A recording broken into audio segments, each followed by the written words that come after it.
Group number 17। Group number 17 में elements क्या क्या है मेरे पास? Fluorine, chlorine, bromine, iodine, acid is an example of radioactive elements. Its radioactive element, its chemistry is very much less known to us. ठीक है? These elements are usually called halogens. The meaning of halogen is ये जो hello word है, it derived from a word called halus, meaning salt. ये hello मतलब हो गया halus, salt, और gen मतलब हुआ generator, that is producer. So these are salt generator. These are salt producers. That's why they are called halogens. In which fluorine is the highly reactive element. इन सब cases में जो fluorine है मेरे पास वो सबसे ज्यादा रिएक्टिव एलिमेंट होता है, इसलिए उसे सुपर हैलोजन बुलाते हैं। क्या बुलाते हैं? Super halogen. It is popular by the name of super halogen. These are the highly reactive non-metal and show great similarity among themselves. The first member of this group is most reactive and most electronegative element. Due to this reason, it is termed as super halogen. ठीक है? Due to this reason, it is termed as super halogen. After alkali metals, halogen constitute the most homogeneous group in the periodic table, जिनके अंदर बहुत ज़्यादा similarities हो आपस में. ठीक है? तो फ्लोरीन, क्लोरीन, ब्रोमीन, आयोडीन, एसिटीन, आगे अगर बात करेंगे, let's talk about the electronic configuration. Fluorine, its atomic number is 9. 9 का configuration तुम क्या लिखते हो? 1s2, 2s2, 2p5. So the outer configuration is 2s2, 2p5. अगर मैं ऐसे टर्म्स में क्लोरीन में बात करूं तो उसका क्या है? 17. 17 क्या लिखोगे? स्टूल करते रहना। क्लोरीन में आखिरी में क्या आ जाएगा? 1s2, 2s2, 2p6, 3s2, 3p5, बराबर? इधर 2 आएगा, 2s2, 2p5। Condense configuration already अपने को पता है, बराबर? हीलियम, नियॉन, आर्गन, ये सब के बारे में, ठीक है? नाउ तो if you talk about the general electronic configuration, तो इसे क्या लिखा जाएगा? NH2 NP5। NH2 NP5 के हिसाब से देखोगे, you tell me the number of valence electrons, 7, बराबर? Occurrence की बात करेंगे तो fluorine is the less abundant, underline this, fluorine is the less abundant in earth crust than chlorides. Fluorine is available mainly as insoluble fluorides, ठीक है? Less abundant है fluorine compared to chlorine. Importance occurrence के बारे में बात करेंगे तो fluorine occur होता है in the form of fluoride और फ्लोरापेटाइट। ये फ्लोरापेटाइट को मतलब इसकी जो इंटरनल फॉर्म होती है वो ऐसे होती है, 3 times CA3 PO4 twice CaX2, where X can be fluorine, chlorine or OH. If it is fluorine, then it is called fluorapatite. If it is chlorine, then it is chlorapatite. If it is OH, then hydroxyapatite. ठीक है? ये clear होगा ना? ये आपको बराबर? And apart from this, बाकी chloride वगैरह भी है, सॉल्ट में मिलते हैं in the form of NaCl, बराबर? KCl, MgCl2, KCl, MgCl2 carbonite बोला जाता है। Various form of marine life like seabeds, जिसके पास आयोडीन वगैरह होता है, ठीक है? Let's talk about the physical properties. Physical properties में ट्रेंड काफी इजी है। जैसे सबसे पहले अगर आप रेडियस की बात करेंगे तो रेडियस में क्या ट्रेंड होगा बताओ? Fluorine, chlorine, bromine, iodine. That radius goes on increasing. What about the ionization enthalpy? Radius is inversely proportional to ionization enthalpy. Fluorine greater than chlorine greater than bromine greater than iodine. बोलना ही नहीं है इसमें तो क्या बोलते हैं? हाँ ना? What about the electronegativity? Fluorine is greater than, chlorine is greater than, bromine is greater than iodine.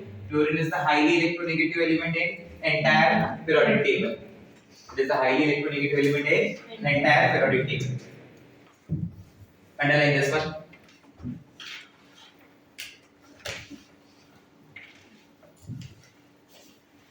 Chlorine, chlorine, bromine, iodine.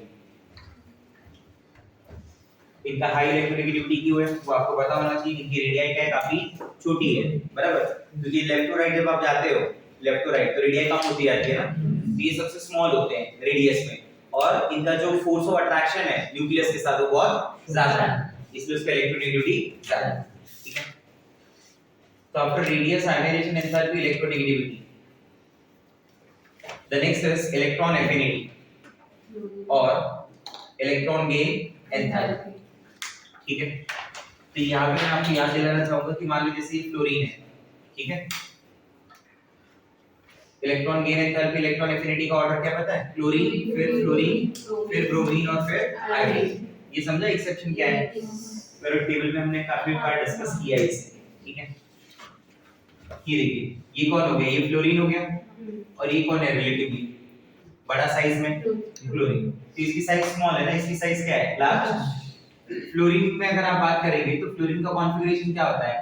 उसका एटॉमिक नंबर है 9, इट्स कॉन्फ़िगरेशन इज 2,7। तो आउटर शेल में उसके पास 7 इलेक्ट्रॉन है। This is number 1, number 2, number 3, number 4, number 5, number 6, number 7। ये होता है 2,8,7। Number 1, number 2, number 3, number 4, number 5, number 6, number 7। सही। जब यहाँ पे इलेक्ट्रॉन एंटर करेगा, बराबर, तो उसे रिपल्शन मिलेगा। इधर भी इलेक्ट्रॉन एंटर करेगा तो इसे भी रिपल्शन मिलेगा। क्या बोलते हो? हाँ या ना? But don't you think in case of fluorine atom that incoming electron will experience more force of repulsion as compared to chlorine due to the smaller size of atom? वहाँ पे ऐसा नहीं लग रहा है छोटी जगह में ज्यादा इलेक्ट्रॉन क्लाउड है, रिपल्शन ज्यादा दे रहा होगा। इधर रिलेटिवली उतना तो रिपल्शन नहीं मिलेगा ना, इसलिए क्लोरीन में इलेक्ट्रॉन ज्यादा इजीली ऐड होता है कंपेयर टू फ्लोरीन। अगर कहीं पे पूछा जाए क्लोरीन प्लस गेन इलेक्ट्रॉन बराबर क्या बनेगा? Cl minus. तो इसका डेल्टा Hg क्या है? नेगेटिव है ना। Chlorine gain electron F minus, इसका भी डेल्टा Hg क्या होगा? नेगेटिव। ज्यादा नेगेटिव वैल्यू किसकी होगी? क्लोरीन। समझा? ये जो वैल्यू है this comes around -349 approx. This comes around -320 approx. ठीक है, ये देखिए, तो यही वो रीजन लिखा हुआ है, आया समझ में? तो ये अंडरलाइन है, the reason is the atom of these element have only one electron. नहीं, 1 सेकंड, ये मत लिखना। The negative electron gain enthalpy, हां ये रहा, the negative electron gain enthalpy of fluorine is less than that of chlorine due to the smaller atomic size of chlorine atom. ठीक है, तो ये उसका आंसर हो जाएगा कि y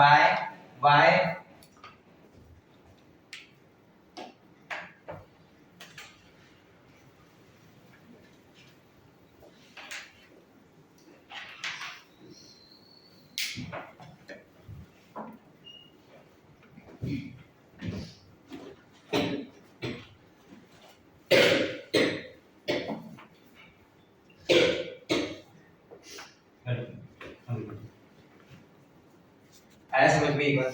ठीक है, देखिए, there is something called, this is the approx values,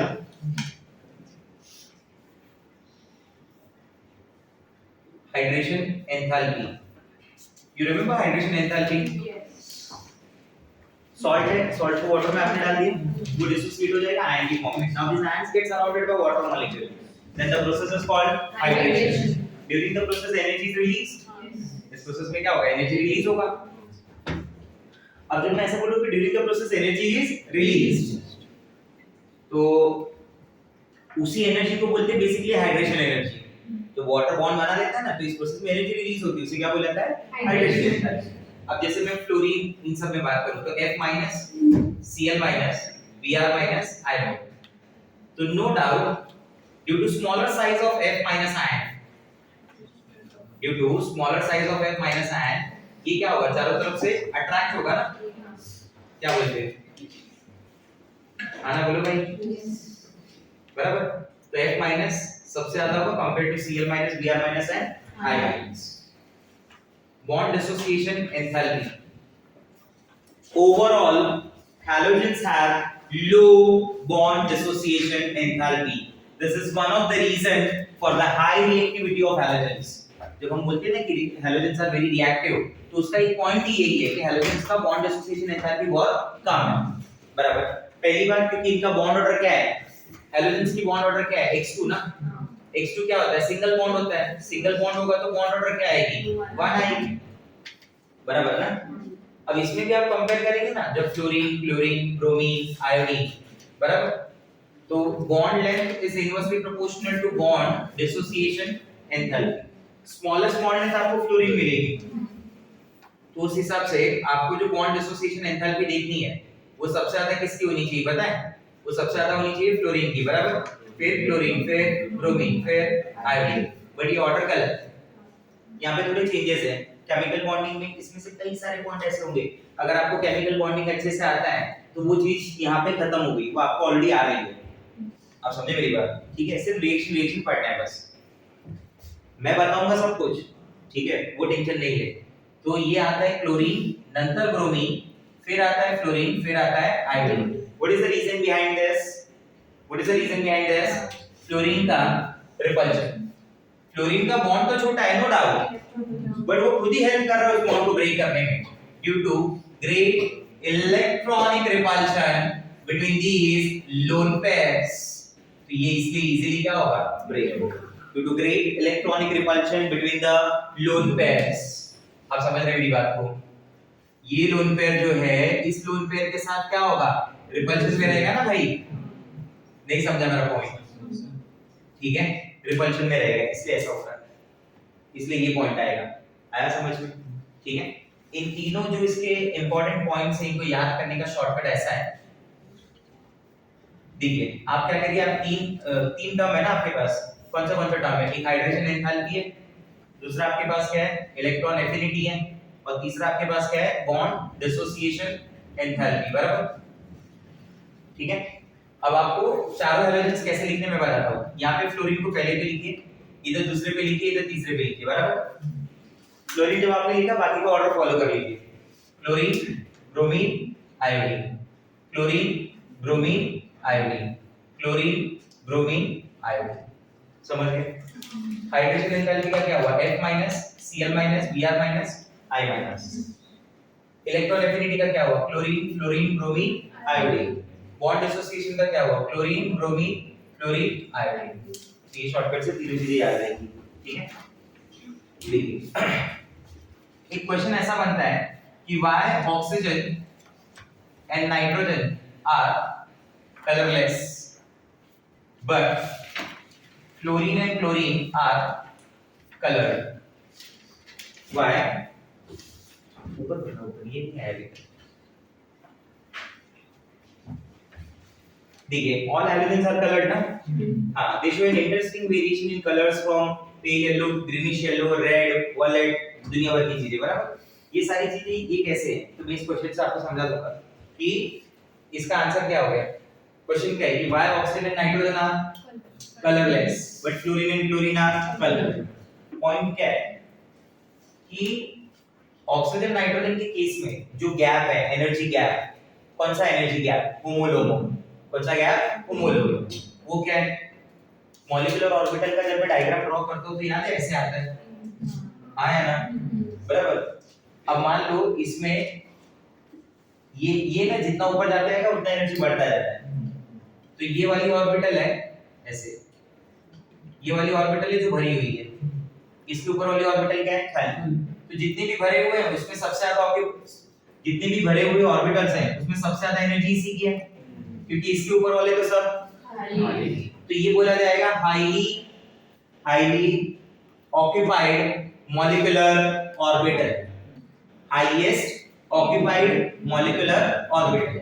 ऐसी मॉलिक्यूलर ऑर्बिटल जो ऑक्यूपाइड है और उसकी एनर्जी सबसे ज्यादा है।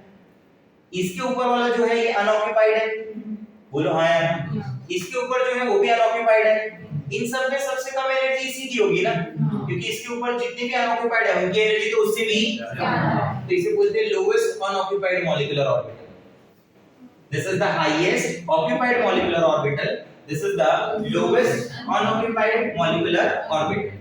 तो तुम्हें इन दोनों को देखना है क्योंकि ये दोनों एडजेसेंट होंगे ना लेवल में।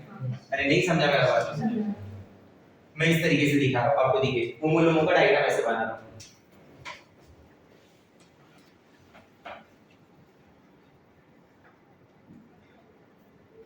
ठीक है, इसके नीचे क्या है उससे मुझे कोई मतलब, बराबर।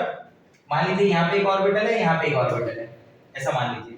तो ये ऑर्बिटल जो अनऑक्यूपाइड होगी ये बोली जाएगी लोएस्ट अनऑक्यूपाइड मॉलिक्यूलर ऑर्बिटल, और ये वाली जो होगी वो बोली जाएगी highest occupied molecular orbital. You got my point?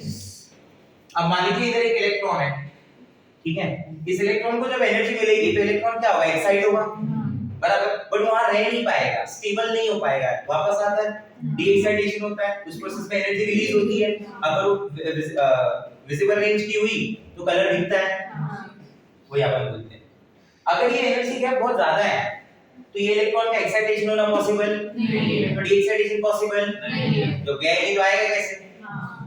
बस ये बात है ना। इसी चीज को अपन बोलते हैं कि ऑक्सीजन नाइट्रोजन के केस में, in case of an oxygen and nitrogen, that energy gap between HOMO and LUMO is large. उन दोनों की गैप, उन दोनों में ये जो गैप होता है वहां पे वो बड़ा गैप होता है, इसलिए इलेक्ट्रॉन का ट्रांसफर पॉसिबल नहीं है, इसलिए कलर नहीं होते। लेकिन फ्लोरीन क्लोरीन ये सब कलर हो सकते हैं, ठीक है। नेक्स्ट पॉइंट, अगला शॉर्टकट ऐसा है, हम लोग बोलते हैं कि जो रेडिया होती है ना, रेडिया एटॉमिक रेडिया है, is directly proportional to mag D, is directly proportional to mag D. M stands for metallic character, M stands for metallic character, C stands for conductivity, and D stands for density. So as we move down the loop, the density will goes on increasing. Metallic character बढ़ेगा तो non metallic character कम होगा, कोई चीजें दी हुई है, बराबर। If you talk about the melting point and boiling point, तो ये मेल्टिंग पॉइंट और boiling point is proportional to molar mass. जितना मोलर मास बढ़ता जाएगा उतना मेल्टिंग पॉइंट बॉइलिंग पॉइंट बढ़ता जाएगा। मोलर मास बढ़ने की वजह से इनके अंदर वो जो टेंडेंसी ऑफ अग्लोमराइजेशन है वो भी बढ़ रही है। क्यों? मान लीजिए फ्लोरीन है, तो fluorine molecules are far away from each other ना, तो they are gases. Chlorine close आएगा, बराबर, वो भी गैस है। ब्रोमीन का और क्लोज आएगा, लिक्विड है। आयोडीन तो सॉलिड है, तो उसको बोलते हैं tendency of agglomerisation goes on increasing. That is the reason that fluorine and chlorine are found in gaseous state, bromine is found in liquid state, and iodine is found in solid state. ये reason है उसका। अब समझे मेरी बात को, ठीक है? समझा तो मैंने बोला, ठीक है? Let's talk about the oxidation state.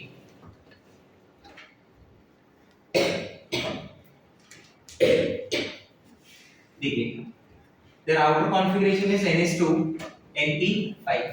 This is the configuration. अरे बोलो हाय NH2 NP5 उनका configuration है। तो मतलब 7 इलेक्ट्रॉन उसके पास वैलेंस है, ग्रुप 17 ना। ग्रुप 17 का मतलब ही क्या होता है? How many valence? 7। 7 वैलेंस होंगे तो कितना आ सकता है? एक आया तो विल कंप्लीट इट्स ऑक्टेट, बराबर। तो गेन ऑफ 1 इलेक्ट्रॉन, ये गेन ऑफ 1 इलेक्ट्रॉन बेसिकली क्या डेवलप करेगा? -1, लाइक F-, Cl-, Br-। देखा ही है ना आपने। और वो तो नोबल गैस भी बन गए, तो बनना भी चाहिए, क्या बोलते हो? इसी को अपन क्या लिखते हैं? X-, बराबर, popular by the name of halide. इन्हीं को हैलाइड्स बोला जाता है। लॉस ऑफ इलेक्ट्रॉन का क्या सीन होगा? देखो NH2NP5 है ना, NH2NP5, तो NH2NP5 का कॉन्फ़िगरेशन जब मैं बनाऊंगा तो मैं क्या लिखूंगा? This is NH2, this is NP5। तो एट दिस स्टेज, शुरू में ग्राउंड स्टेट पे जब आप बात कर रहे हो, फ्लोरीन को छोड़ दो, फ्लोरीन का बातचीत ही नहीं है, क्योंकि फ्लोरीन में Nd नहीं है ना, फ्लोरीन में Nd ऑर्बिटल नहीं है, तो उसका बातचीत ही मत करो। तुम बातचीत किसका करो? NH2 का और NP5, जिसमें एक वैलेंस इलेक्ट्रॉन है, एक अनपेयर्ड इलेक्ट्रॉन है। अगर उसका लॉस हुआ तो +1 मिल जाएगा, अगर उसका गेन हुआ तो -1 मिल जाएगा, ठीक है? तो ग्राउंड स्टेट का कॉन्फ़िगरेशन कुछ इस तरीके का होता है कि वहां पे होता है NH2 NP5 Nd0, जिसके पास टोटल 3 लोन पेयर होंगी और एक अनपेयर्ड इलेक्ट्रॉन होगा। समझ गए बात को? NH2 NP5 Nd0 है ना, 3 लोन पेयर होगी, एक अनपेयर्ड इलेक्ट्रॉन होगा, और इस इलेक्ट्रॉन आपको अगर वो लॉस करेगा तो डेवलप करेगा +1। सही है? अरे बोलो हाँ, ठीक है? बट आपको पता है कि जितने नंबर ऑफ बॉन्ड बनने चाहिए उतने अनपेयर्ड इलेक्ट्रॉन होने चाहिए। तो अगर उससे ज्यादा बॉन्ड बनाने तो उसको अपने इलेक्ट्रॉन्स को क्या करना पड़ेगा? अनपेयर्ड करने के लिए क्या करेगा? उसे एक्साइटेड स्टेट में भेजेगा। So there is a transfer of electron from Np to Np20, तो यहाँ से देखिए एक इलेक्ट्रॉन यहाँ का यहाँ पे ट्रांसफर हो चुका है, ठीक है। तो ये फॉर्म एक एक्साइटेड स्टेट में क्या हो गई, NH2 एज इट इज है, ये हो गया Nd4 Nd1। अब कितनी लोन पेयर है पता है, अलग अलग हुए ना भाई, एक कपल का ब्रेकअप होगा तभी तो दो अनपेयर्ड जनरेट होंगे, यस और नो। दो lone pair, how many unpaired electron, two unpaired electron, दो क्या बना देंगे +1, सॉरी 3 अनपेयर्ड इलेक्ट्रॉन, कितना बना देंगे +3, समझा मेरा बात। अगेन एक्साइटेड स्टेट आएगा, there is a transfer of one more electron ना। अब कॉन्फ़िगरेशन आपका कैसा बन रहा है, NS2 Np3 Nd2, how many lone pair 1, how many unpaired 5 unpaired electron, तो +5 बना देगा। This is excited state number 2. At excited state number 3, now the configuration is NS1 Np3 Nd3, 0 lone pair, 7 unpaired electrons can develop +7. So they can give you +1 +3 +5 +7 बराबर, remember as odd numbers from 1 to 7, odd number from 1 to 7, 1 3 5 7 are the odd numbers from 1 to 7. समझ रहे बात को, clear हो रहा है point, अरे बोलो हाँ या ना, ठीक है। So that is the oxidation number, clear हो रहा। देखिए let's talk about their oxidising power. They act as a very good oxidising agent, बराबर। बेसिकली ऑक्सीडाइजिंग एजेंट अपन अपने लिए वो होता है जो इटसेल्फ अंडरगोज रिडक्शन, रिडक्शन करने के लिए उस इलेक्ट्रॉन का गेन करना चाहिए। तो यहाँ पे सबसे बड़ा क्वेश्चन क्या है मालूम है, क्वेश्चन ये बनता है कि why halogen acts as oxidising agent. तो इसके दो सिंपल से आंसर है। पहला, they have low bond dissociation enthalpy,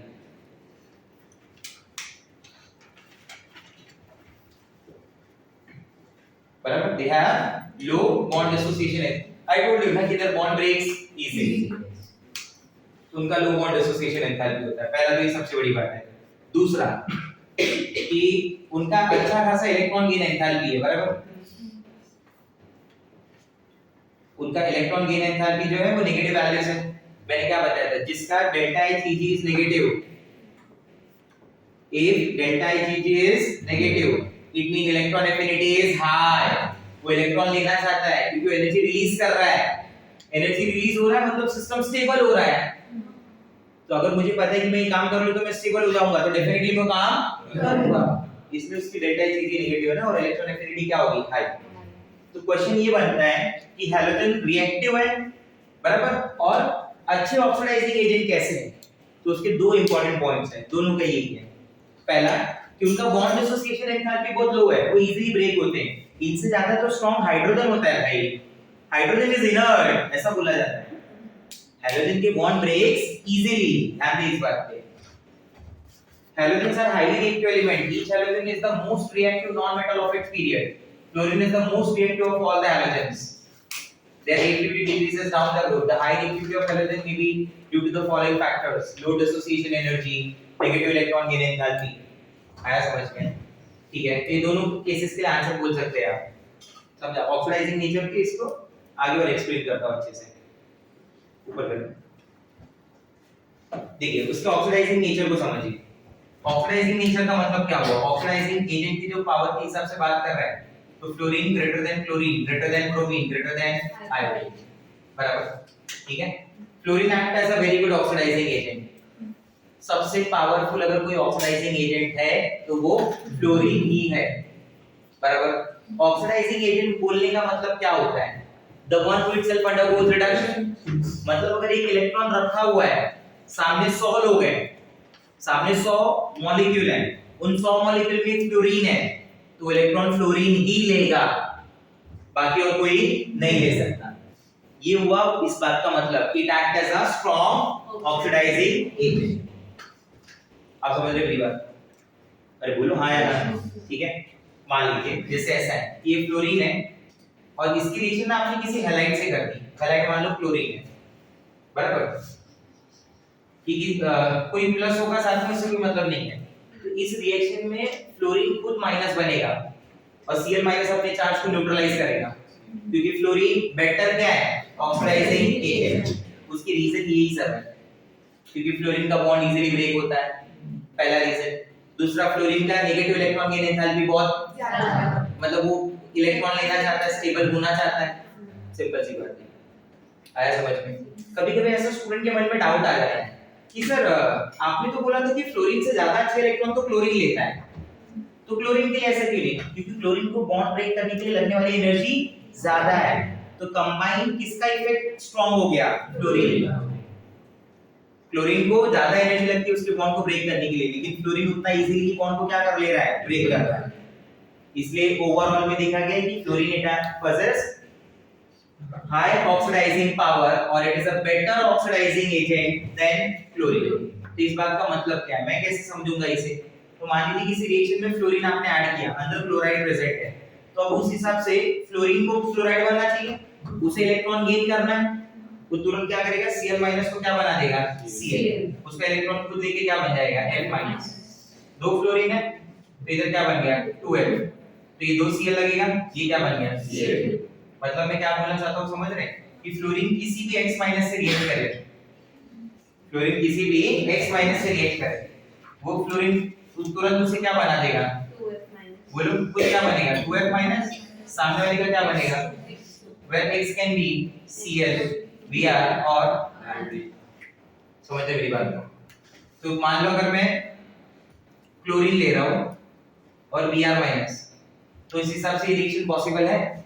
answer is yes. यहाँ पे बनेगा 2Cl- प्लस Br। समझा? क्योंकि फ्लोरीन के बाद किसका नंबर है? पावर में ना, नहीं समझ रहा है? समझा ना? क्या Cl2 प्लस I- ये पॉसिबल है? हाँ बराबर। क्या Cl2 प्लस F- ये पॉसिबल है? नहीं। अगर आपको Br2 दिया गया सामने Cl- ये पॉसिबल है? नहीं। Br2 प्लस F- ये पॉसिबल है? नहीं। बट अगर ऐसा दिया गया Br2 प्लस I- तो क्या ये पॉसिबल है? हाँ। अब समझते मेरी बात? अगर मुझे ऐसा दिया गया I- या फिर मान लीजिए I2 प्लस X-, तो ये किसी के साथ पॉसिबल नहीं है, नो रिएक्शन। समझा कैसे? क्लियर हो रहा है क्या बता रहा हूं? ठीक है, क्योंकि I2 का पावर तो I2 is the weakest, I2 is the weakest oxidising agent ना, आया ना? लेकिन अगर कहीं पे ऐसा लिखा हो X2 प्लस I- तो ये सबके साथ पॉसिबल है। अरे बोलो यस और नो। दोनों केसेस में X क्या है? क्लोरीन, क्लोरीन और ब्रोमीन। आया समझ में? ठीक है, तो ये उधर नोट कर लेंगे, बाकी इसमें से जो नोट करना है आपको वो कर लेंगे।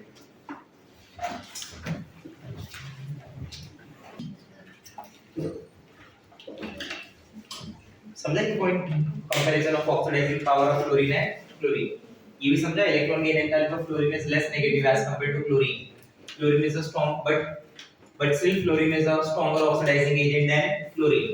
तो वो लो एंथैल्पी ऑफ डिसोसिएशन और हाइड्रेशन एंथैल्पी ऑफ F- बहुत ज्यादा है, इन सब रीजन की वजह से वो अच्छा ऑक्सीडाइजिंग एजेंट है। ठीक है, चलिए देखते हैं नेक्स्ट। थोड़ा ऊपर करना।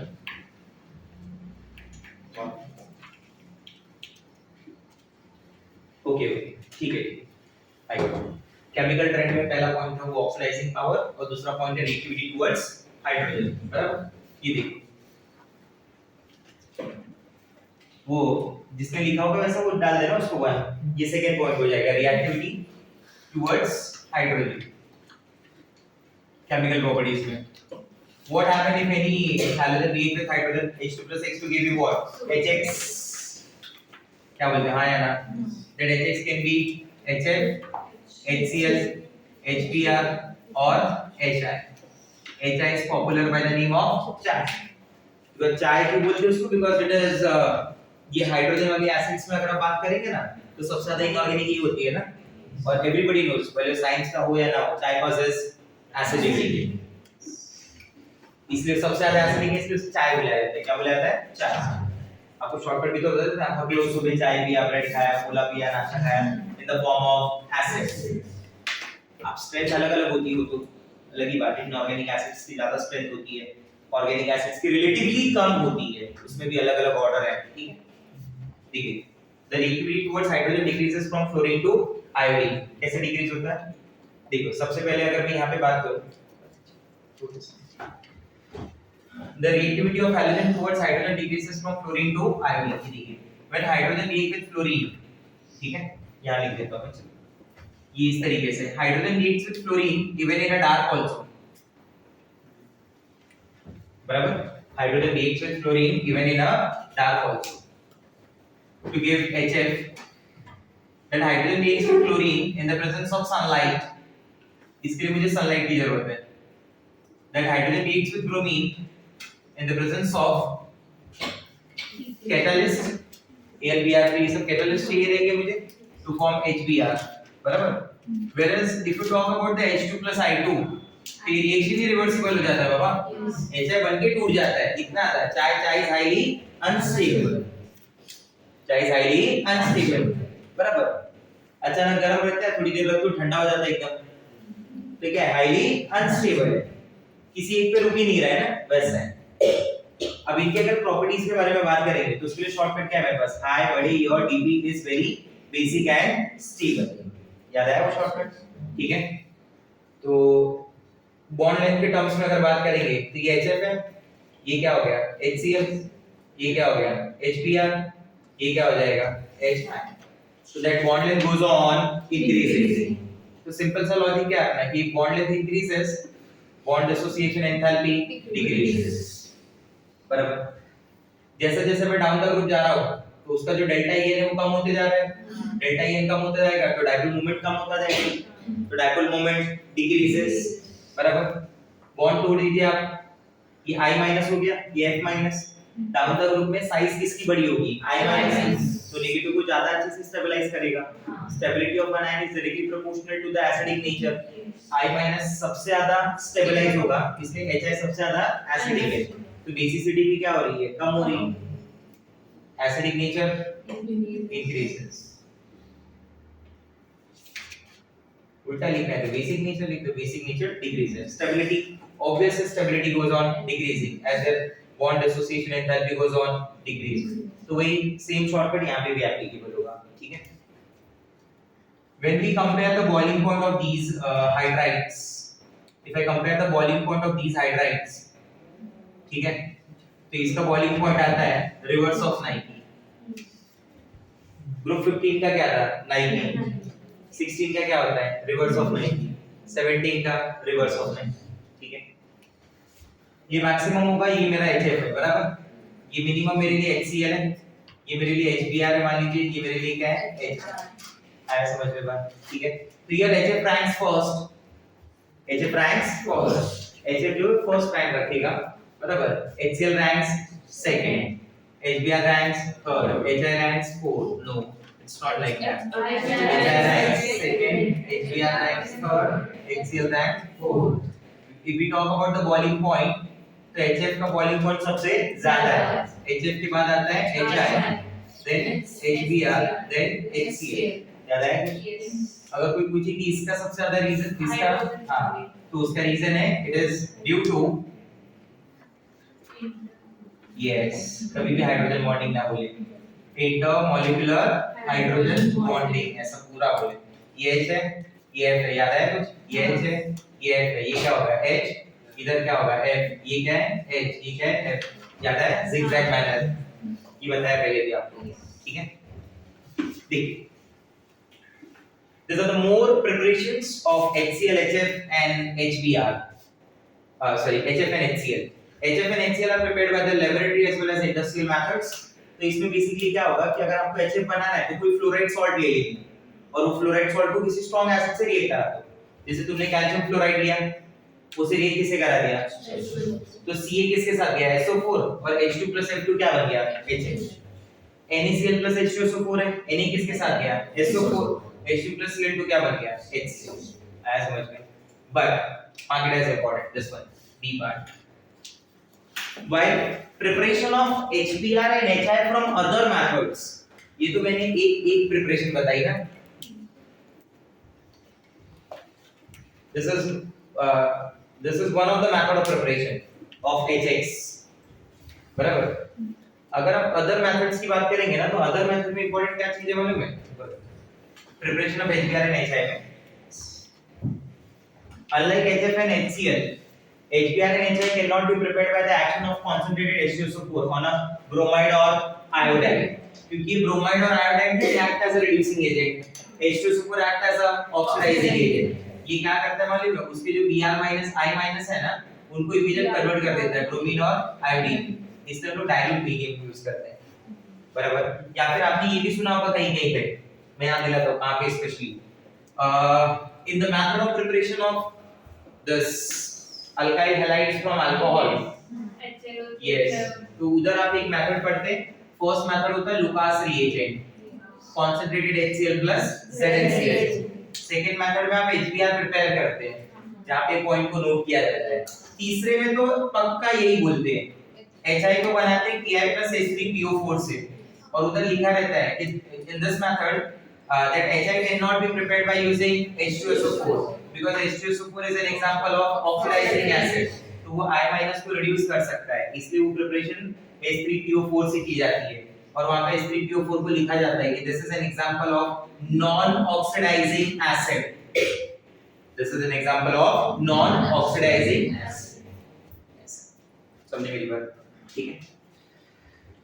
तो ये वो मेथड है, बराबर। तो ये इनडायरेक्टली पता होना चाहिए कि क्या चीज है क्या नहीं है, बराबर। चलिए नेक्स्ट आगे बढ़ते हैं। ये बाकी के सारे points properties of hydrogen halide के, उसकी फिजिकल स्टेट के बारे में चीजें, मेल्टिंग पॉइंट बॉइलिंग पॉइंट दिया हुआ है, ठीक है। ऊपर बैठा थोड़ा स्पीड मेल्टिंग पॉइंट का ऑर्डर लर्न करके रखिए, मेल्टिंग पॉइंट में आपको चेंजेस दिखाई देंगे, मेल्टिंग पॉइंट के ऑर्डर को देखिए, ये तो बॉइलिंग पॉइंट का ऑर्डर था ना, मेल्टिंग पॉइंट के ऑर्डर को ध्यान से देखिए, melting point is maximum for HI, दिख रहा है, HI के बाद क्या है HBr, HBr के सॉरी HI HF, उसके बाद HBr और उसके बाद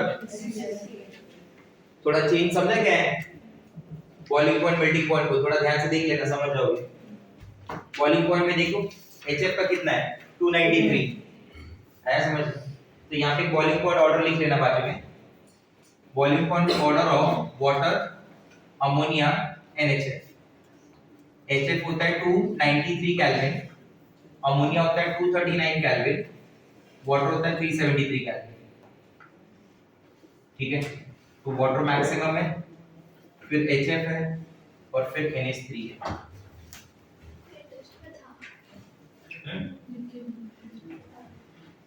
याद करने का टेक्निक कैसा है, ये 39 और 93, ठीक है। चलिए नेक्स्ट, सबसे ज्यादा इंटरेस्ट होना चाहिए ना कि क्लोरीन ज्यादा, हां बट वो रिलेटिवली इसका एग्जांपल मैं ऑलरेडी समझा चुका हूं केमिकल बॉन्डिंग में कि HF जो है वो नंबर ऑफ बॉन्ड कम बनाता है, वाटर के 4 बॉन्ड बनते हैं, अगर इसकी स्ट्रेंथ 60 की है, बराबर, मान लीजिए तो 60 * 2 120 होता है, बराबर, इसकी स्ट्रेंथ 50 की भी है और एवरेज में 3 बॉन्ड भी बना रहा है, तो 150 की स्ट्रेंथ हो गई, इसलिए वाटर ज्यादा होता है, ये बता चुका हूं, लिखा हुआ क्वेश्चन है अपने पास, रफ कर दो।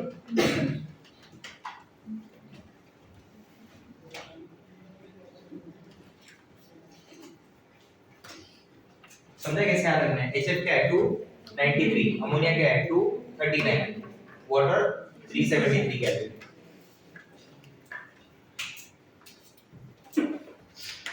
दिस इज HF ओनली, ये डी गलती से आ गया, कैंसिल कर दीजिए फिफ्थ वाले पॉइंट में, डन। चलिए नेक्स्ट स्कूल पर,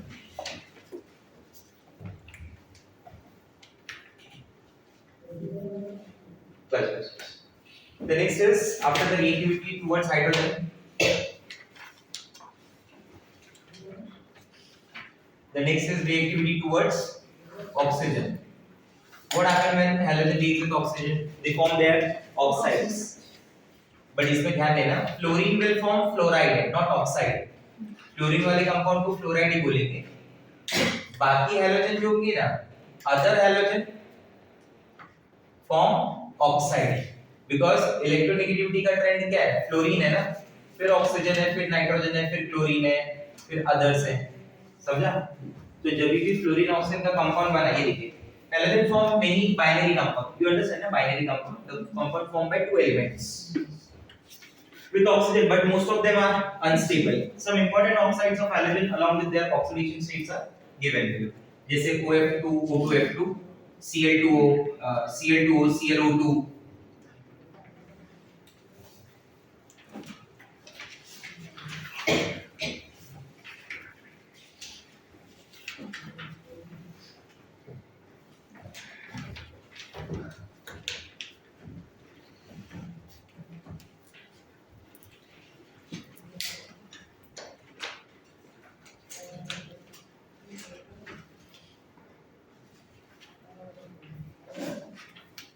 चलिए, तो कुछ सर्टेन कंपाउंड जैसे fluorine can give you only one oxidation state that is minus. तो इसके कंपाउंड क्या बने OF2 और O2F2। क्लोरीन में क्या बना Cl2O ClO2 +4 हो जाएगा Cl उसमें Cl2O6 Cl2O7। ब्रोमीन में हाँ, ये छोटा सा एक पॉइंट याद रखेंगे कि यही एक जगह होती है जहां पे halogen give chlorine and bromine gives +4 and +6 oxidation state और oxidation number in their oxides। Otherwise याद है ना आपको मैंने क्या बोला था +1 +3 +5 +7। बट ऑक्सीजन का डबल बॉन्ड की टेंडेंसी की वजह से they give +4 and +6 also। तो यही वो जगह होगी जहां पे chlorine and bromine will give you +4 and +6 oxidation state also। जैसे यहाँ पे आपको क्लोरीन का +4 मिला है, इधर ब्रोमीन का +4 मिला है, ठीक है। BrO3 भी बनता है बट वो उतना ज्यादा स्टेबल नहीं है।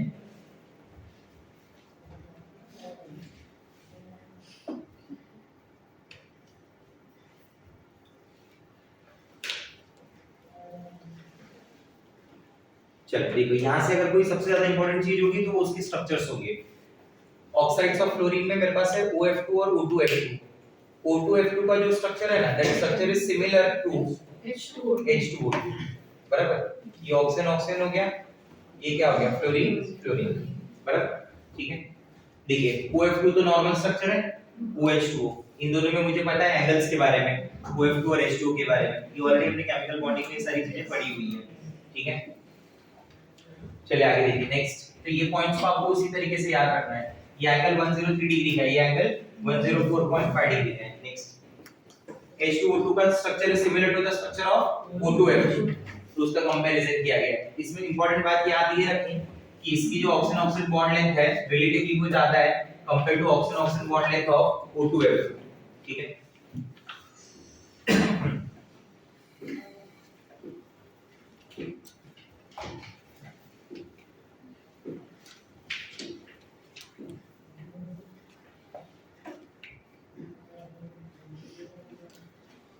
Market as important, OF2 and O2F2 both are used as a strong oxidizing and fluorinating agents। Fluorine उनके पास अवेलेबल है इसलिए वो फ्लोरिनेटिंग एजेंट की तरह काम करते हैं, ठीक है। These are the uses। जैसे एक यूजेस में दिया हुआ है कि O2F2 it oxidizes H2S2 SF6, ठीक है। ये एंट्रेंस पॉइंट ऑफ व्यू हमारे लिए काफी इंपॉर्टेंट हो सकता है कि O2F2 जो है वो किसी कंपाउंड को H2S जो है उसे सल्फर हेक्साफ्लोराइड में क्या कर रहा है ऑक्सीडाइज कर रहा है, बराबर। हाँ that part is for JE only, O2F2 वाला जो है वो सिर्फ JE के लिए। नेक्स्ट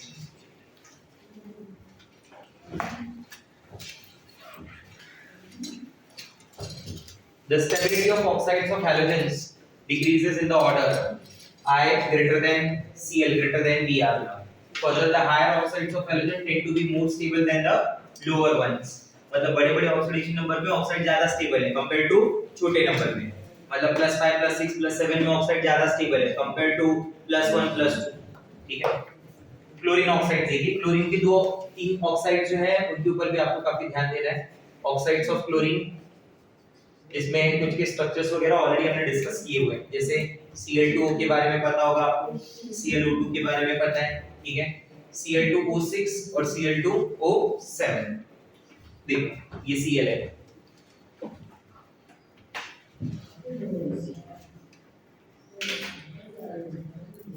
जैसे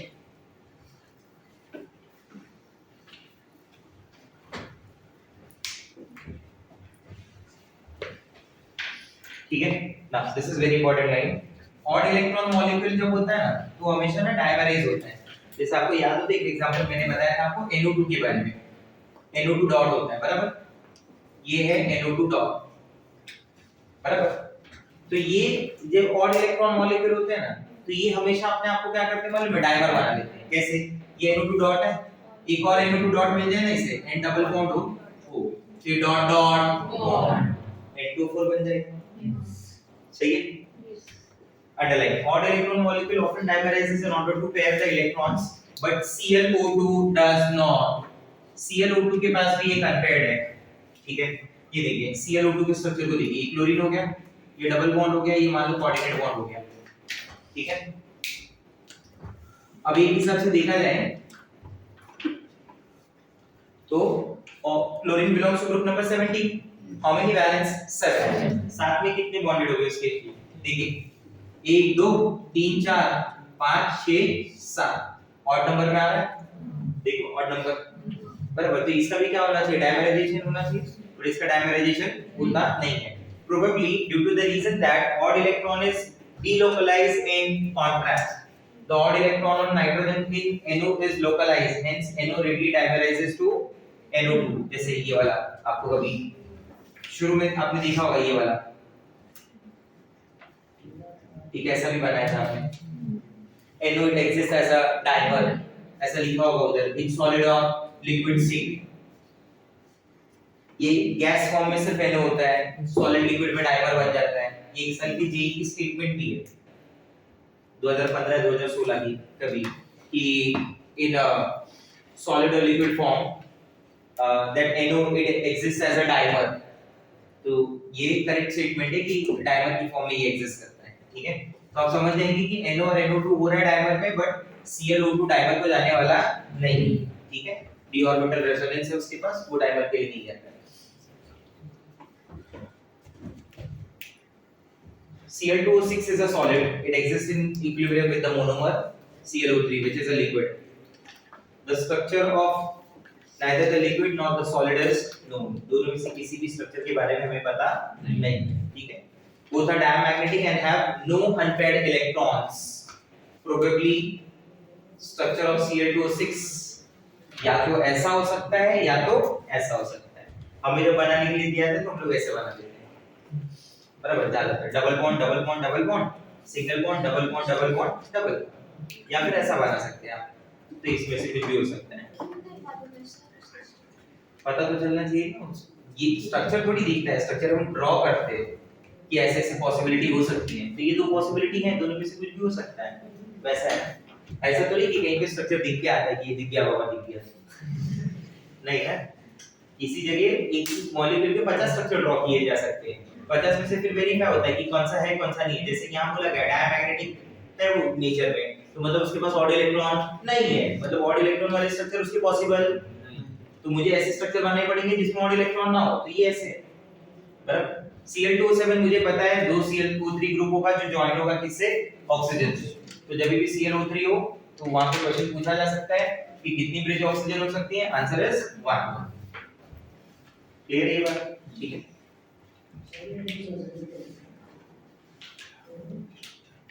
ऑक्साइड्स ऑफ ब्रोमीन के बारे में जब बात करेंगे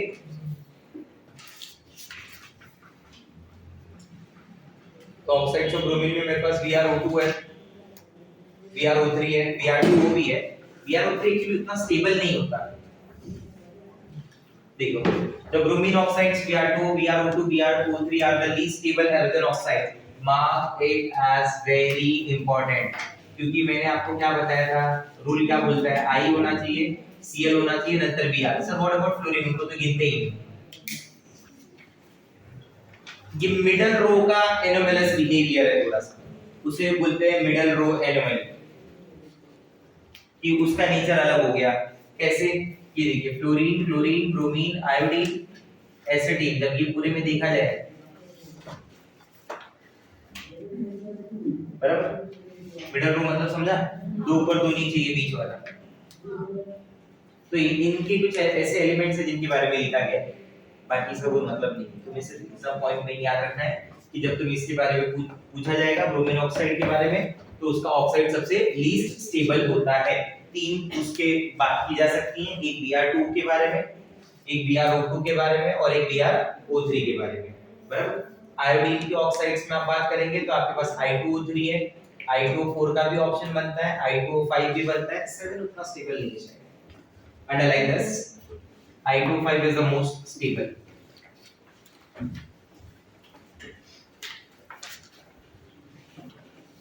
I4O9 के लिए अंडरलाइन करेंगे आगे की लाइन। देखो I2O4, I2O4 किसका मिक्सचर हो गया? I2O4 is a mixture of I2O4 is a mixture of IO3 minus iodine बोलते हैं और IO plus, and I4O9 is a mixture of I plus 3 and IO3 minus 3 times.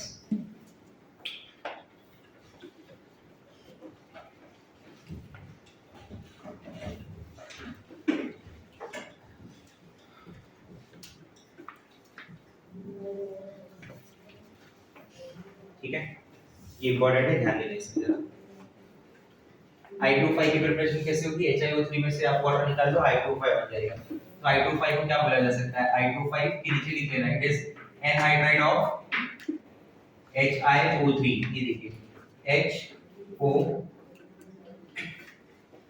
अगर मान लो HiO3 ऐसा होता है, ठीक है, स्ट्रक्चर में, तो ये दो HiO3 हो गए, क्या बच रहा है?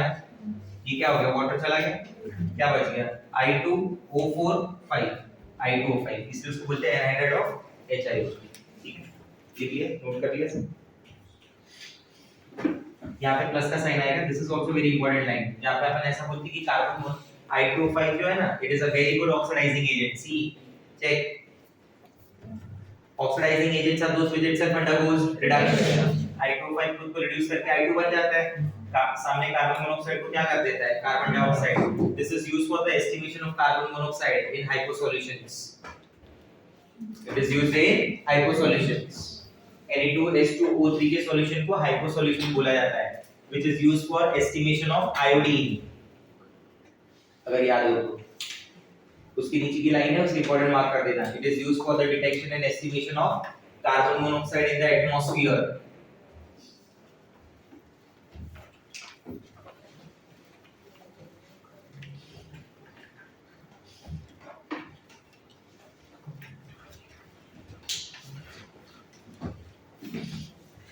I2O5 के ब्रैकेट में लिख देना, there is one bridge oxygen.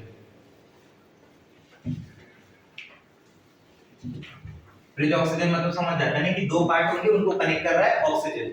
ये देखो, दिस इज ब्रिज ऑक्सीजन।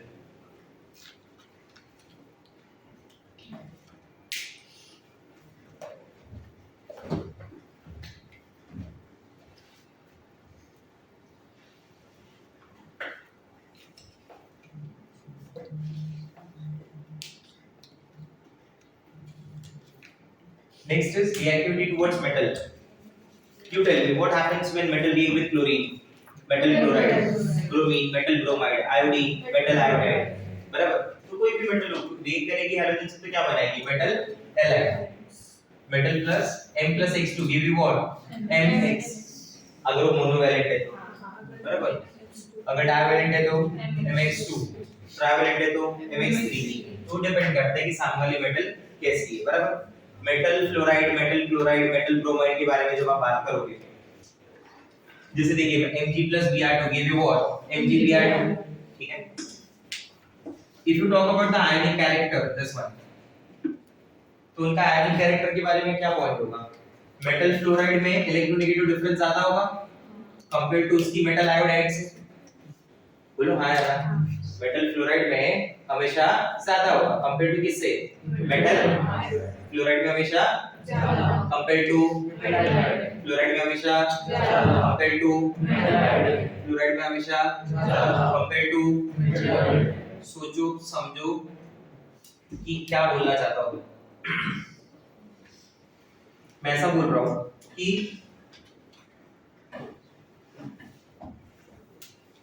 जैसे देखिए कि MF और MI के बीच में, बराबर, मेटल फ्लोराइड में जो डेल्टा En होगा, that delta En is less, आया ना, और ये Mi में जो डेल्टा En होगा वो डेल्टा En क्या होगा, लार्ज होगा। इधर डेल्टा En क्या है, लेस, इसका डेल्टा En क्या है, लार्ज, बराबर ना। तो जिसका इलेक्ट्रोनेगेटिव डिफरेंस सॉरी उल्टा लिख दिया, इधर डिफरेंस लार्ज होगा, इधर डिफरेंस क्या होगा, लेस। जिधर डिफरेंस ज्यादा होगा उसका आयनिक कैरेक्टर ज्यादा आएगा।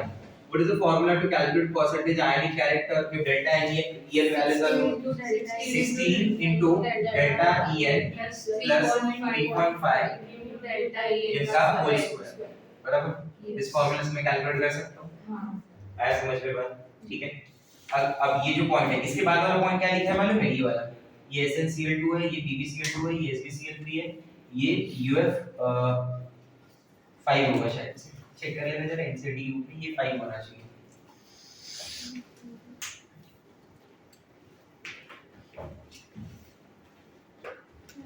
या UF3 होगा।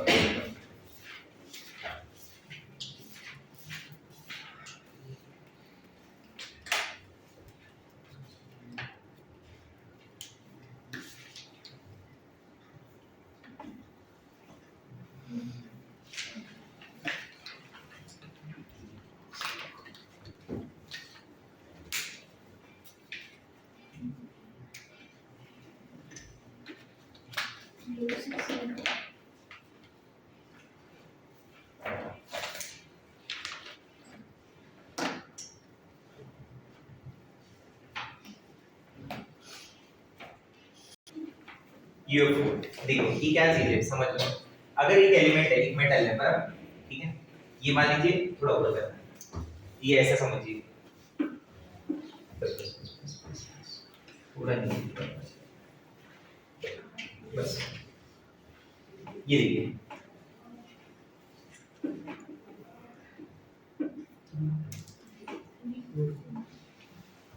एक मेटल हैलाइड है, बराबर, उस मेटल हैलाइड की दो फॉर्म बन सकती है, ऐसा लिखना होता है MXN, दो फॉर्म बन सकती है, बराबर।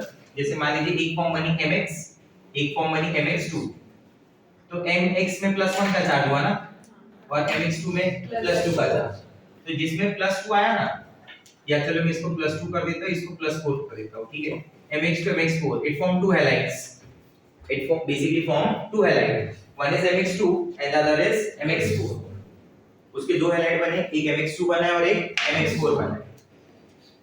तो हम लोग बोलेंगे ये जो +2 वाला है ना, it is less covalent, more ionic,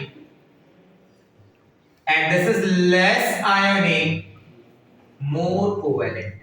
आप समझ रहे मेरी बात को, ठीक है। मतलब जिसमें जितना ज्यादा ऑक्सीडेशन नंबर बढ़ता जाएगा उतना आयोनिक कैरेक्टर उसका कम हो जाएगा, समझा। As the oxidation number goes on increasing, their ionic character goes on decreasing. That is the reason we say, ये देखिए, for example SnCl4, PbCl4, SbCl5, UF6 are more covalent than SnCl2, PbCl2, SbCl3 and UF4 respectively, ठीक है, clear हो गई बात है। तो उसके बारे में बना लेंगे। हैलोजन हैलोजन के साथ रिएक्ट होता है, इन कंपाउंड्स को बोला जाता है इंटर हैलोजन कंपाउंड्स, बराबर। तो ये रिएक्टिविटी टुवर्ड्स मेटल के बाद है रिएक्टिविटी टुवर्ड्स हैलोजन। तो यहाँ पे क्या है बेसिकली कि एक H2 है जो दूसरी किसी H2 के साथ रिएक्ट होगा, और यहाँ पे एक नई टाइप के कंपाउंड बनेंगे, इन कंपाउंड्स का नाम दिया गया है इंटर हैलोजन कंपाउंड्स, ठीक है। यहाँ तक कुछ लिखना हो तो लिख ले 5 मिनट में फटाफट।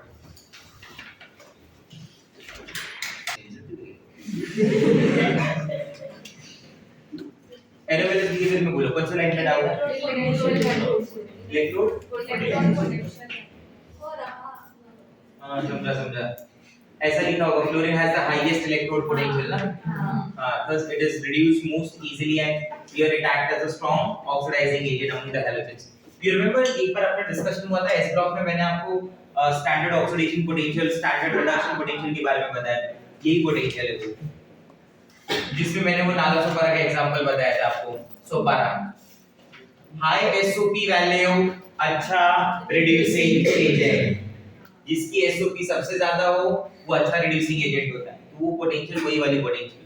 इलेक्ट्रोड पोटेंशियल, जिसे प्रॉपर वर्ड अगर जब सब प्रॉपर वर्ड जो समझना है आपको वो इलेक्ट्रोकेमिस्ट्री का चैप्टर है, वहां पे डिस्कशन होगा, ठीक है। सब ये वन टाइम जब होगा तो आयनिक इक्विलिब्रियम खत्म।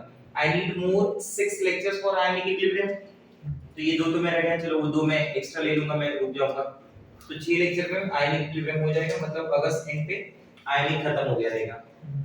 तो left is solution colligative properties, electrochemistry and chemical kinetics and surface chemistry, ठीक है।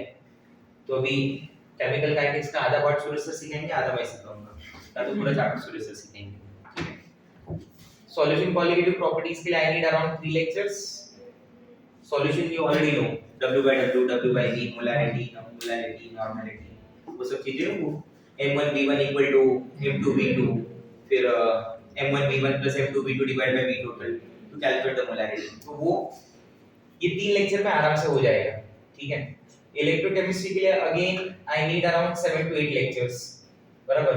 तो उस हफ्ते में 2 into 4, मतलब हर वीक में अगर मुझे 2 लेक्चर मिलेंगे तो 8 लेक्चर होते हैं। तो उस हिसाब से एक आध हफ्ता आगे पीछे होगा थोड़ा सा, सितंबर एंड की जगह शायद फर्स्ट वीक ऑफ अक्टूबर तक जाएगा। इसका मैं कुछ ना कुछ करा दूंगा सरफेस केमिस्ट्री का, ठीक है। चलिए देखिए, हाँ इसमें बोलो कोई डाउट रहेगा तो बोलो। ये कंपाउंड के बारे में याद रखना भाई, KHF2 के बारे में, KHF2 के बारे में एक बार और डिस्कशन हुआ है केमिकल बॉन्डिंग में, KHF2। हाँ क्लोरीन, प्रिपरेशन ऑफ क्लोरीन देखिए।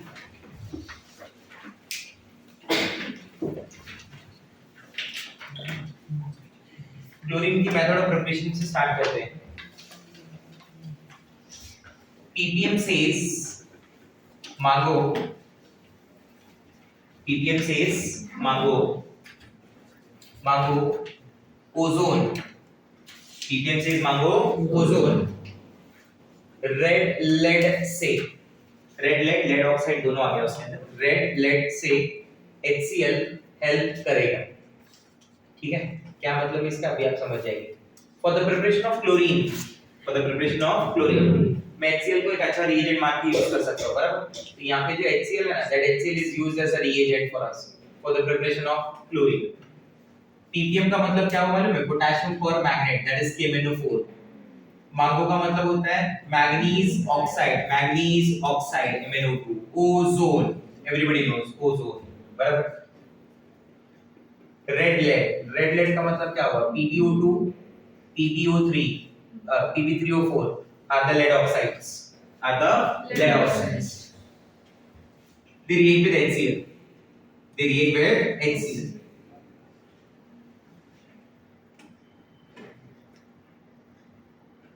ठीक है।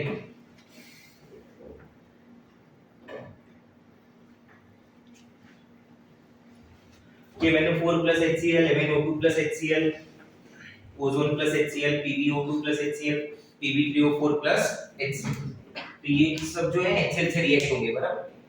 अब इसमें करना क्या है, सबसे पहला काम, अगर आपके पास कोई मेटल है, शॉर्टकट समझना, अगर आपके पास कोई मेटल है तो उसको क्लोरीन से रिएक्ट करा के मेटल क्लोराइड बना दो, बराबर। अब वो डिपेंड करता है कितना आएगा, 1 2 3 4 5 chlorine, that depend on the valency of the metal, ठीक है। मेटल क्लोरीन रिएक्ट होगा, मेटल क्लोराइड बन गया, बराबर। सेकंड स्टेप में जब ये मेटल क्लोरीन कंप्लीट हो जाए, हाइड्रोजन ऑक्सीजन को रिएक्ट करा के वाटर बना लो, हाइड्रोजन ऑक्सीजन को रिएक्ट करा के क्या बना लो, वाटर। अब उसके बाद मेटल प्लस क्लोरीन क्या बन गया, metal chloride, hydrogen plus oxygen क्या बन गया, metal plus chlorine, hydrogen plus oxygen, ठीक है। तीसरा और आखिरी, जिसमें अगर मैं बोलूं कि इसके बाद जो बचे हुए क्लोरीन है, रिमेनिंग क्लोरीन है, इसके बाद जो रिमेनिंग क्लोरीन है ना, उनको मिला के क्या बना लेना, Cl, ठीक है। ये स्टेप्स फॉलो करना, रिएक्शन प्रॉपर्ली बैलेंस होके कंप्लीट हो जाएगी। KMnO4 plus HCl, K with Cl give you KCl, Mn with Cl give you MnCl, बराबर। देखिए तो ये दो मेटल बन गए आपके। ऑक्सीजन कितनी है आपके पास, 4। ऑक्सीजन प्लस हाइड्रोजन क्या देगा, H2। कितनी ऑक्सीजन है, 4 multiply by 4, 4 into 2 8 multiply by 8, कितना Cl हो गया 8, इधर कितना हो गया 2 और 1 3, बचा कितना 5, बोलो हाँ या ना। 2.5 लिख दो, नहीं पसंद हो तो 5/2 लिख दो, ठीक है। MnO2 plus HCl क्या हो जाएगा MnCl2 plus H2, कितनी ऑक्सीजन 2, इकडे किती 1 मल्टीप्लाई बाय 2 2 चा 4, कितनी Cl हो गई 4, 2 ऑलरेडी है 2 और आ गई। So these are the method of preparation of chlorine. Ozone plus HCl, इधर तो नॉन मेटल है ही नहीं, इधर तो सीधा ऑक्सीजन प्लस हाइड्रोजन क्या बना दो H2, सही है। कितनी ओजोन है 3 मल्टीप्लाई बाय 3, 3 2 चा 6, 6Cl यानी 3Cl2, समझ में आ रहा है। PbO2 plus Cl, Pb plus Cl, PbCl2, Pb plus Cl, PbCl2, एक Pb इधर भी एक, इधर 3 इधर मल्टीप्लाई बाय 3, बराबर। Oxygen combined with hydrogen give you H2, how many oxygen atom 2 multiply by 2, 2 2 4Cl है ना, 2Cl नहीं समझा, 4Cl से एक ही Cl2 बचा, ये कितना है 6, ऑक्सीजन कितना है 4, H2 बन गया, कितनी है 4 मल्टीप्लाई बाय 4, 4 into 2 8, ये कितना हो गया 8, ये 6 हो गया, इधर एक Cl2 आ जाएगा, नहीं समझा आया ना आप लोग। सर बट ये इफेक्टिव वेज है क्या?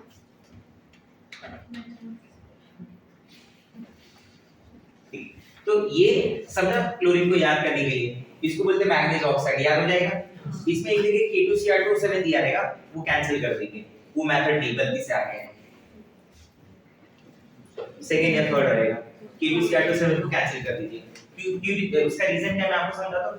Cl माइनस जो होता है वो बेटर ऑक्सीडाइजिंग एजेंट है कंपेयर टू K2Cr2O7, समझा। तो डाइक्रोमेट उसको ऑक्सीडाइज नहीं कर सकता, वो उसे ऑक्सीडाइज कर देगा, ठीक है।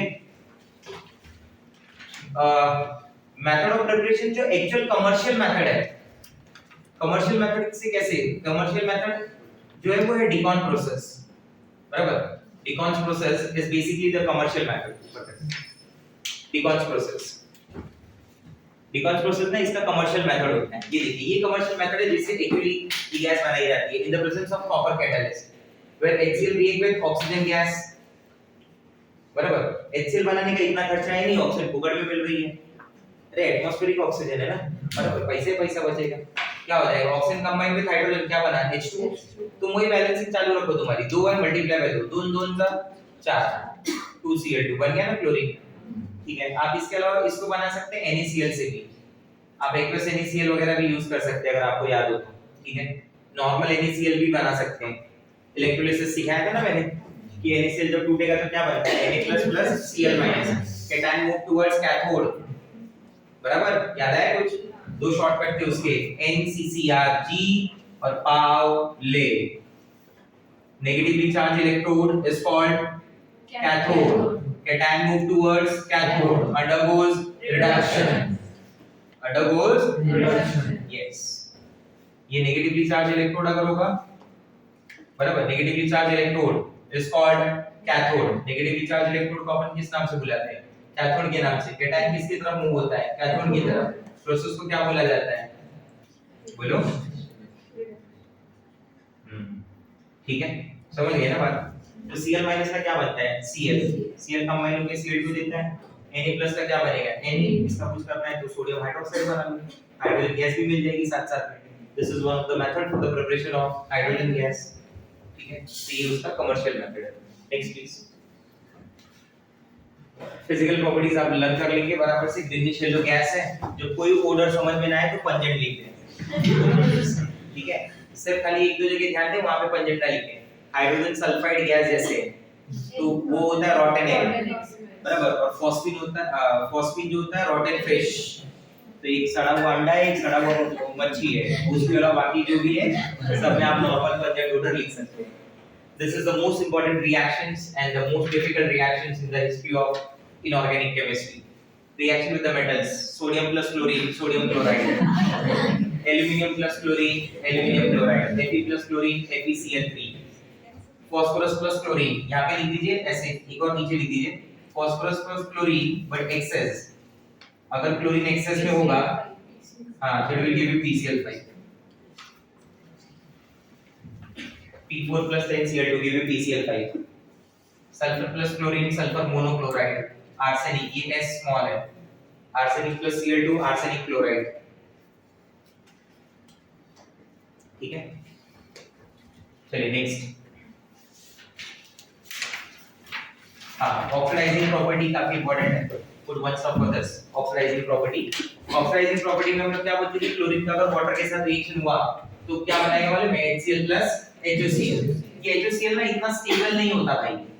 It is slightly less stable, especially when the solution is kept for a long period of time or it is kept in the direct contact of sunlight. तो वो ना नेसेंट ऑक्सीजन को रिलीज कर देता है और क्या बन जाता है HCl. तो ये ऑक्सीजन मान लो इसने गेन कर लिया तो इसका तो ऑक्सीडेशन हो गया ना.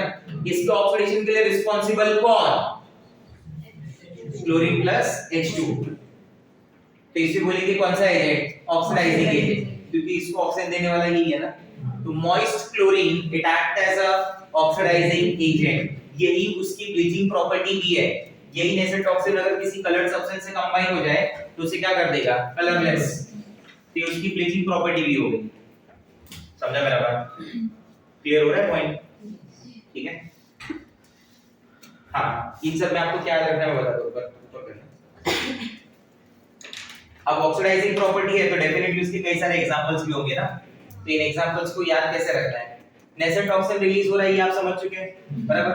अब आपने अभी तक क्या पढ़ा है कि अगर किसी ऑक्सीडाइजिंग एजेंट की प्रेजेंस है तो फेरस किस में कन्वर्ट होता है? फेरिक. ये बताया मैंने आपको. सल्फाइड किस में कन्वर्ट होता है? Sulphate. Sulfide converted to sulfate. In case of hyposulfite solutions, they also converted into sulfate. Sulfur dioxide also gets converted into sulfate. क्योंकि इसमें +4 इधर क्या बनता है? +6 बराबर. यहाँ पे जो आयोडीन है वो ड्राई आयोडीन में ले रहा हूँ. वो ड्राई लिख रखा हूँ. मॉइस्ट आयोडीन है. That moist iodine gets converted into HiO3. और अगर ड्राई आयोडीन होगा तो वो I4O9 बनाएगा, जिसका थोड़ी देर पहले आपने डिस्क्रिप्शन लिखा था IO3 -3 वाला. थोड़ी देर पहले लिखा था ना. ये येलो कलर का सॉलिड बनता है. इसके पास सारे टाइप के बॉन्ड अवेलेबल है. आयोनिक, कोऑर्डिनेट, कोवेलेंट सब. आयोनिक तो सीधा सीधा दिख रहा है. कोवेलेंट इसके अंदर होता है. Covalent, coordinate. ठीक है. ऊपर करते हैं. H2S का किस में कन्वर्जन हो जाएगा? H2S gets converted into sulfur. क्योंकि ये -2 है ना. ये क्या बना? 0. ठीक है. तो ये चीजें दी हुई है. अगर कोई नाइट्राइट है आपके पास तो nitrite will convert it into nitrate. Arsenite है तो that will convert it into arsenic. ये सब लिख के दिया हुआ है मैंने, अगर आपको याद हो तो. ठीक है. NAP है क्या? देखिए बराबर. तो ये उसके बारे में कॉपी कर लेंगे. ये सेम लिस्ट है जो हमने रेडॉक्स टाइट्रेशन में पढ़ी है. जहाँ पे मैंने आपको वो याद करने के लिए बोला था, अगर आपने याद किया हो.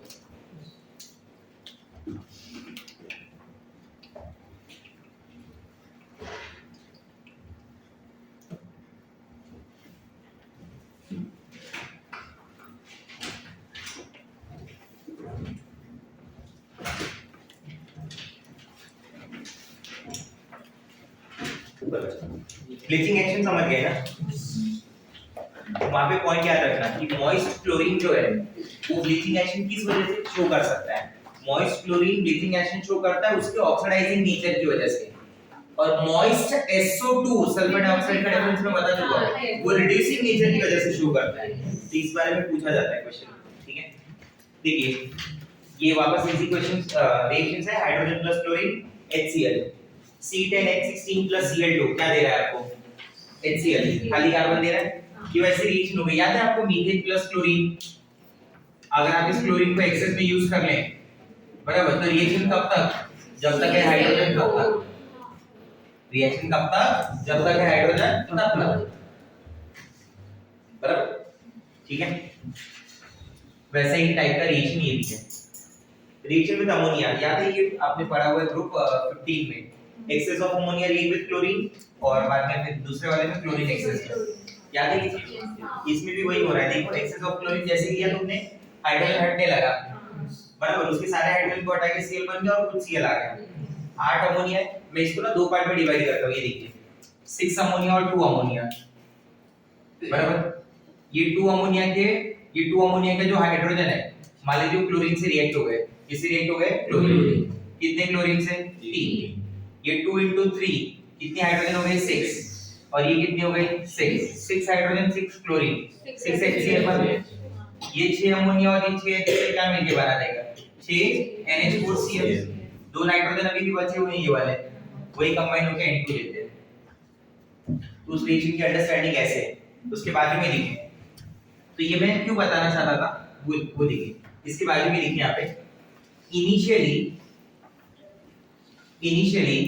ammonia it reduces chlorine, ammonia it reduces chlorine to give HCl. Initially ammonia it reduces chlorine to give HCl, then NH3 combines with HCl to give NH4Cl.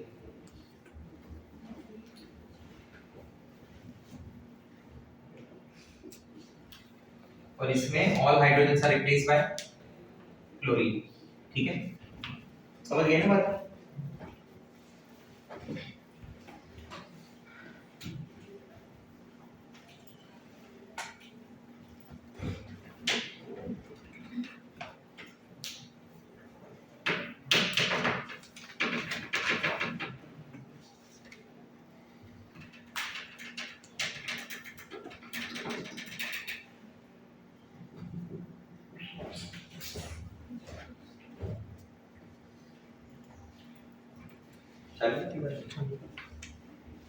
ये दिया सब नोट कर दिया ना आप? इसका मतलब समझा ना जो मैंने बताया कि शुरुआत में अमोनिया क्लोरीन से रिएक्ट होके वो HCl बनाता है और N का -3 वो 0 बन जाता है ना, तो अमोनिया खुद क्या हो गया? रिड्यूस। मतलब अमोनिया वहां पे मैंने गलत बोल दिया, अमोनिया खुद हो गया ऑक्सीडाइज और ammonia act as a reducing agent, इसलिए हमने बोला अमोनिया इट रिड्यूसेस क्लोरीन, क्योंकि NH3 में जो N था वो -3 था, इसके H चले गए तो ये N2 बन गया ना, तो -3 से क्या बना? 0। तो अमोनिया इट रिड्यूसेस, तो ammonia is acting as a reducing agent. नहीं समझा? जो खुद -3 से 0 जा रहा है, it act as a reducing agent which itself undergoes oxidation. आप समझ गए मेरी बात? पॉइंट समझे वो क्या था? ठीक है, चलिए आगे बढ़ते हैं। Next, this one is very important, ये मैंने आपको पहले भी बताया हुआ है टेस्ट ब्लॉक में। Chlorine react with dilute NaOH, ये वो कौन सा वाला रिएक्शन याद है? उसके बारे में ऐसे लिख सकता है, ये क्लोरीन के लिए ही नहीं है खाली, H2 plus cold and dilute NaOH, और इसका एक शॉर्टकट भी बताया मैंने आपको, कॉन्सेंट्रेट का 8। हाँ, कॉन्सेंट्रेट का क्या बनता है? 8 NaX प्लस NaOX है, और यही H2 प्लस NaOH में जब ये हो जाता है hot and concentrate, बराबर, तब ये बनाता है NX प्लस NXO3। ठीक है, याद रखेंगे इस बात को। फ्लोरीन नहीं देता ये रिएक्शन, क्योंकि फ्लोरीन का डिस्प्रोपोर्शनेशन होना पॉसिबल नहीं है। तो अगर वो रिएक्शंस आपको पहले से आते होंगे तो इन सब चीजों में काफी हेल्प होगी, नहीं आते होंगे तो कोई प्रॉब्लम नहीं है। फिर तो नहीं आते हैं और क्या, लफड़ा तब हो जाता है जब आधा आता है आधा नहीं आता, नहीं आता तो कोई प्रॉब्लम नहीं, कुछ नहीं आता, बात खत्म हो गई। प्रॉब्लम तब होता है जब थोड़ा आ रहा है थोड़ा नहीं आ रहा है।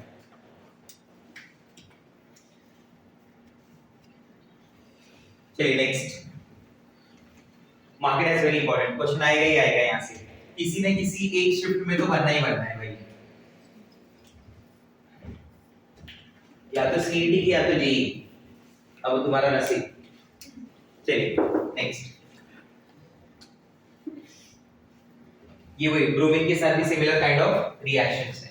क्लोरीन ये टाइप की रिएक्शंस देता नहीं है, वहां पे खाली नीचे क्लोरीन के साथ नहीं भी लिखते, chlorine plus hot water will give you HF plus oxygen gas, HF plus oxygen gas,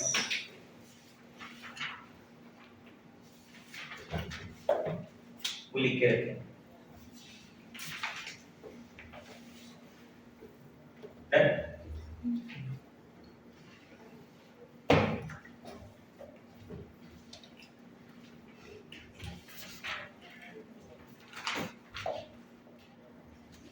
देखा इधर से तुम लोग ऐसे से मार रहे थे बताओ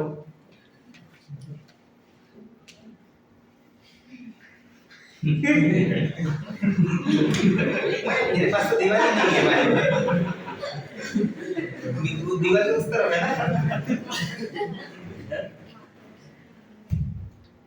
ऐसा आ रहा है आपके पेंसिल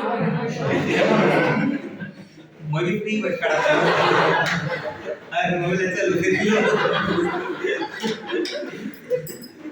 वो अगर क्वांटिटी को तुमसे बहुत ज्यादा है लेकिन उसका मुझे के बारे में वाला है देखो ये लड़कियां बैठती है ना लेकिन ये सही हाँ लड़कियां बैठती है हाँ इस तरफ तो वो वही था जो है देखो चलो सब्स्टिट्यूशन रिएक्शंस ये ऑलरेडी इन सब बातों के बारे में तुम्हें पता है methane reacts with chlorine give you methyl chloride next फिर वही वो रिएक्शन तब तक जब तक है हाइड्रोजन तब तक if excess of chlorine is used ethene में एडिशन रिएक्शन देगा this are the addition reactions of chlorine SO2 Cl2 give you SO2 Cl2 structure S double bond O Cl Cl याद रखना पूछता है sulphur is dash hybridised answer is sp3 tell me the number of d pi p pi वो सब इसमें ही आता है पापा हां ये सारी चीजें इसमें यहां से पूछी जाती है CO plus CO Cl2 this is C double bond O Cl carbonyl chloride phosphine gas poisonous gas होती है ये ठीक है चलिए नेक्स्ट यूजेस ऑफ क्लोरीन के लिए देखिए शॉर्टकट क्या होगा यूजेस ऑफ क्लोरीन का शॉर्टकट ऐसा है बेस्ट है extra free poisonous gas DO best है extra free poisonous gas DO it act as a bleaching agent काफी सारी इंडस्ट्रीज में वुड पल्प वो सब के लिए क्लोरीन मॉइस्ट क्लोरीन को यूज किया जाता है as a bleaching agent it is used in sterilisation purpose ठीक है it is used in extraction of metals बराबर extraction of metals specially gold and platinum के एक्सट्रैक्शन में क्लोरीन को यूज किया जाता है फ्री का मतलब है freon it is used for the formation of freon gases we call them chlorofluorocarbons the popular one is CF2Cl2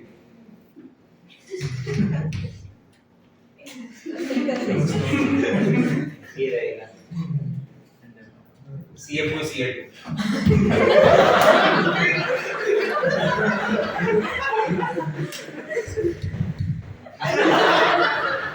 अरे बाबा दीवार गिर जाएगी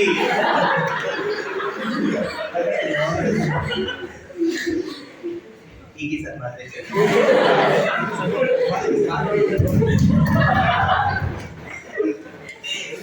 नहीं कर पाएंगे क्या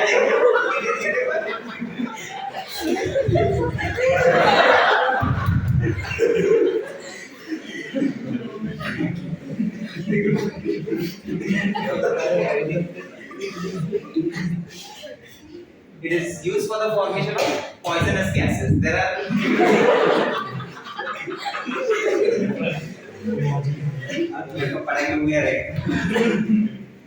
COCl2 है बराबर जैसे कार्बोनिल क्लोराइड होता है ना अभी बोला कि कार्बोनिल क्लोराइड है मस्टर्ड गैस है ये सब क्या है पॉइजनस गैसेस DN की मीनिंग होती है यहाँ पे डिसइंफेक्टेंट क्या मीनिंग होती है disinfectant it is used in swimming pools ना बराबर तो सर ये वाला क्यों लिखा आपने ये नॉर्मल ड्रिंकिंग वाटर जो होता है ना जो पाइप में से वाटर नहीं सप्लाई होता पीने के पानी बोला जा रहा है बराबर घर में जा रहा है वो बेसिकली उसके अंदर क्लोरीन ऐड किया जाता है सर्टेन अमाउंट में ताकि उसे उनके जर्म्स वगैरह को किल करने के लिए स्विमिंग पूल वगैरह में भी यूज होता है तो उस समय तो आप उसको क्या बोल सकते हो डिसइंफेक्टेंट यहाँ पे उसको क्या बोल रहे हैं स्टरलाइजेशन के लिए यूज कर रहे हैं तो ये हो गया यूजेस ऑफ क्लोरीन ठीक है तो यही सारे यूजेस दिए रहेंगे यहाँ से ये 1 to 5 पॉइंट्स क्लियर HCl आप पढ़ के आएंगे बराबर नेक्स्ट क्लास में directly I will start with this interhalogen compounds okay चलो बाय